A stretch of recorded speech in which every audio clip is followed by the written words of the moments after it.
For so long, the world of elite running was this mysterious entity that many of us average runners could only dream of understanding and getting close to. But this seems to have all changed over the past year or two, as we've seen several high-profile athletes join the YouTube platform, much to the delight of many of us. But it's not just the high-profile athletes that are hopping on board the biggest video platform in the world. We're now seeing many elite athletes jump on board to share their journey and provide us insights into their training and lifestyle, which for a lot of us has been a welcome addition to the platform. Now, this recent surge of elite athletes popping up on YouTube doesn't show any signs of stopping, as the new channels are appearing quite regularly, which for me, I definitely won't complain about. So what's going on and why the big push on video marketing for them? Today, I wanted to answer the question as to why I think we're seeing more elite athletes appear on YouTube, discuss what we can learn from them, and at the end, I'm going to throw some of my favorite recommendations out there, some of the channels that I've been really enjoying, and I'm going to throw the question back out to you. I'd love to hear from you down in the comments below what your favorite elite athletes you're currently watching on YouTube are right now. So let's quickly get into the whys. Why do I think we are seeing such an influx of elite athletes on the platform right now? Well, YouTube is the third largest social media in the world, and actually it's the biggest streaming service you can find, with over 2.5 billion active users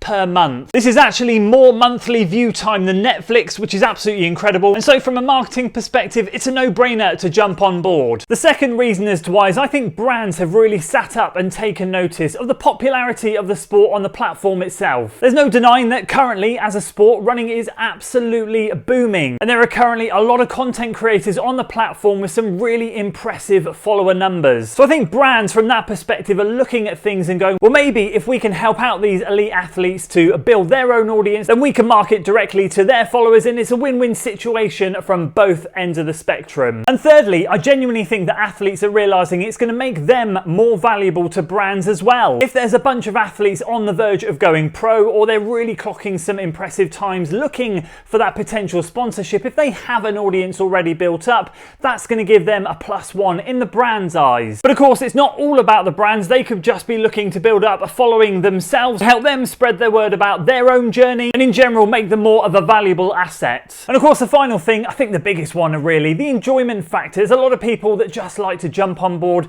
and create content. Of course, we have other platforms too, like Instagram and TikTok and Facebook and Twitter, or I should say X now, where we can all post short form content, written blogs, we can do all of that good stuff. But I think there's something about video making that really gets a lot of athletes' creative juices flowing. They like to tell a story. There are a lot of people out there that just love to be able to entertain people, and I think that really shines through in a lot of channels that I'm watching right now. Now, although in the intro I did mention that I've seen a boom in this happening in the last 18 to 24 months, really, I think we only have to go back 4 years in total to really see the start of it all. I think I've been on the platform for 10 years now, and there's only been a handful of elite athletes that have always been present on here, but I think we need to give a lot of credit to channels like Sweat Elite, who really opened the door for us to watch professionals do their workout. And I think we need to give a lot of credit where it's due for exposing that elite life to a lot of us, especially just starting with those workouts. Now, of course, from there we've kicked on a lot, and we've seen more personal vlogs from a lot of elite athletes, but also a lot of workout videos, and I think everything in general is just expanding. Since Sweat Elite, we've seen a couple of great channels, in my opinion anyway.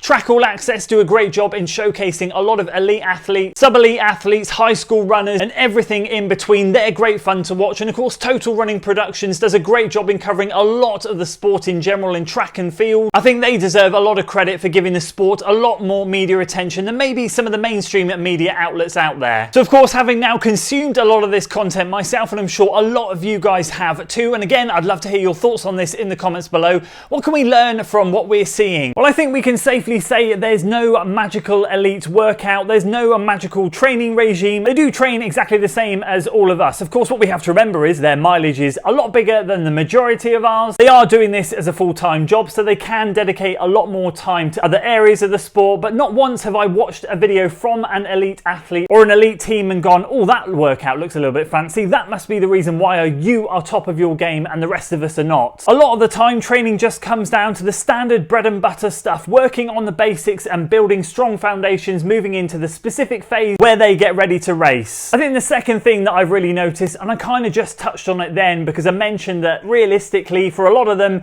it is their full-time job. They get to spend that time on those extra 1%. Sometimes those those really do make a difference. Now, of course, natural genetics will help a lot of these people, but it is the hard graft that gets them to the top, and spending that time doing all of the extra things around their running. Now, I will say probably for a lot of them before they got their pro contracts, if they even have a pro contract, they were probably doing a lot of the 1% anyway, which again comes down to a more professional mindset, which we'll come on to shortly. But I think when we sit down and watch their videos of them going to the track, spending a good maybe 20-30 minutes in the warm-up, making sure everything is activated, getting their drills and strides done all the time, executing their workout really well, finishing off with a good cool down, making sure they get all of their post-run recovery right, and then from there having the ability to rest a little bit and then rinse and repeat that cycle over and over again. And then finally, something that has really shone through with a lot of these vlogs that I'm watching is mindset. Mindset is everything to these guys. You'll never hear them talk about if I'm going to win this race or if I'm going to be able to compete. It's always a case of when I'm going to be able to compete, and I will be able to win this race.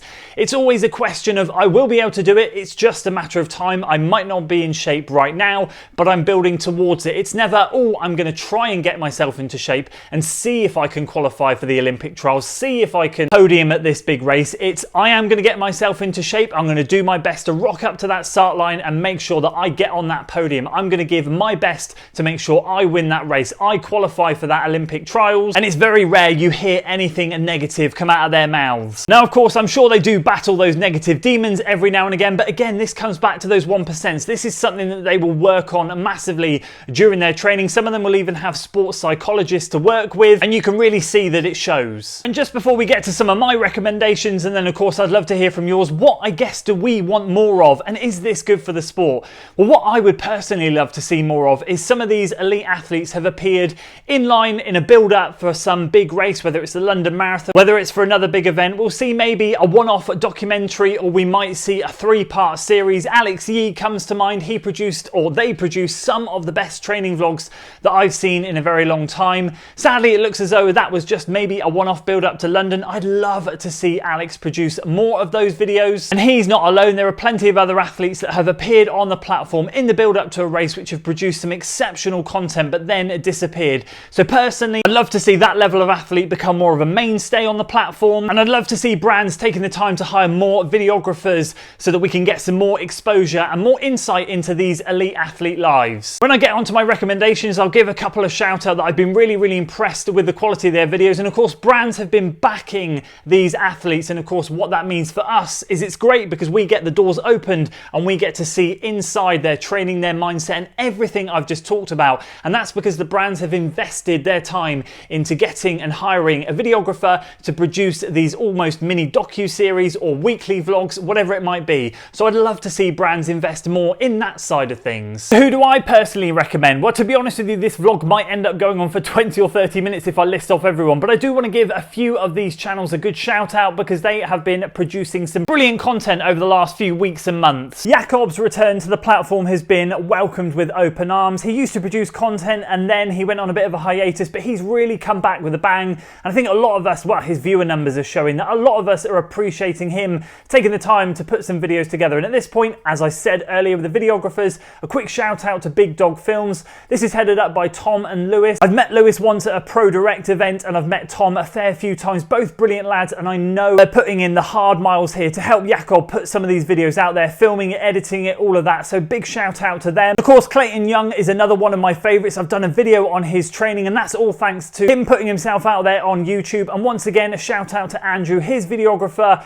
He's been producing some 10 out of 10 videos for Clayton for a while now. They're brilliant too. More big favourites of mine have got to be Team Sova. I've been following Cole and Cooper since the Ben Crawford days. They are fantastic and it's great to see how far they've come in their journey. Rory Linkletter has an exceptional channel. I'm a massive fan of his. Stephen Scullion, of course, his videos are great too. Ryan Thompson, relatively new to the platform. He's had a good breakthrough in the last year, running a 2:15 at Valencia in December, and he's kicking on strongly now. Jake Whiteman is one of the ones that doesn't produce too regularly, but again, when he does, they are absolutely amazing. And there's so many more I could list. I'm going to throw them all on screen now for you so you can take a bit of time to read them and check them out after this video. And from my perspective, the rise of elite athletes on YouTube can only be a good thing for us. In the sport of running, we're lucky enough that we can stand on a start line in a local race and rock up next to some of these big high profile runners. I don't think you can really do that in any other sport. There'll be a lot of these elite athletes doing tune-up races, building up to their big events, and you might find them standing on the start line of your local race. I've certainly been lucky enough to rub shoulders with some great athletes in my time, and I'm sure you guys have too. And of course, at that point, I want to throw it out to you. Please do drop a comment. Which are your favourite elite athletes that you are enjoying following on YouTube at the moment, and do you think it's a good thing or a bad thing? I'm personally loving it, but of course I would always love to hear